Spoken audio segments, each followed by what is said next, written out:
මෙරට ගුවන්විදුලි විකාශන කටයුතු ආරම්භ කර අදට වසර 99ක් සපිරේ. ඒ අනුව ලංකා ගුවන්විදුලි දිනය අදයි.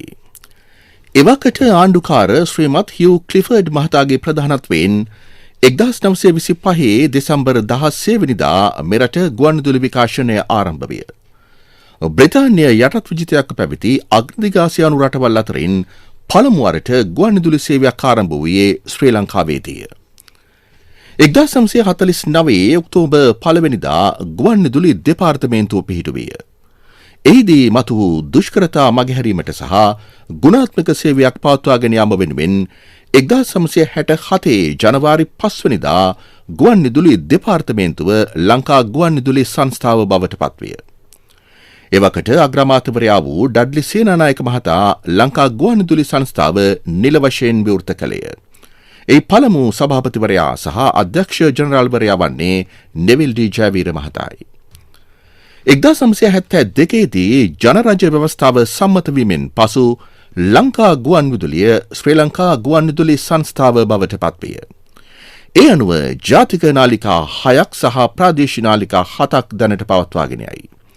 මීට අමතරව සමස්ත ආසියානු සේවය නමින් ජාත්‍යන්තර සේවාවක්ද ක්‍රියාත්මක කෙරේ. මෙරට ප්‍රථම FM ගුවන්විදුලි සේවය ආරම්භ කළේද ශ්‍රී ලංකා ගුවන්විදුලි සංස්ථාවයි. 1989 නොවැම්බර් 3 වෙනිදා සිටි FM සේවය එලෙස ආරම්භුණි. ආසියාවේ ප්‍රධානතම තැටි පුස්තකාලයේද ජාතික ගුවන්විදුලිය සතුය. ඉන්දියාවේ පවා සොයාගත නොහැකි දුර්ලභ හින්දි ගීත තැටි සංස්ථාව සතුව පවතී. වර්තමානයේ මෙරට ජනතාවගේ ප්‍රවෘත්ති වටිනාකම තහවුරු කෙරෙන විශ්වාසනීය මාධ්‍ය ආයතනය වන්නේද ශ්‍රී ලංකා ගුවන්විදුලි සංස්ථාවයි. ලාංකික ගුවන්විදුලි ශ්‍රාවකයා දැනුමින් පෝෂණය කිරීම හා ඔවුන්ගේ රසවින්දනය ඉහළ නැංවීම ජාතික ගුවන්විදුලියේ අරමුණයි.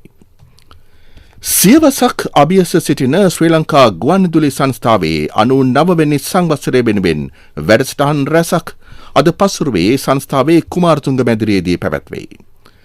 ගුවන්විදුලි සියවස් සැමරුම් මුද්දරය එහිදී නිකුත් කරයි. සෞඛ්‍ය හා ජනමාධ්‍ය අමාත්‍ය නලින්ද ජයතිස්ස මහතා ප්‍රධාන ආරාධිතයා ලෙස ඊට සහභාගී වෙයි. උත්සවය පස්වරු 2ට ආරම්භයි. මේ ප්‍රවෘත්ති ප්‍රකාශය ශ්‍රී ලංකා ගුවන්විදුලි සංස්ථාවෙන්.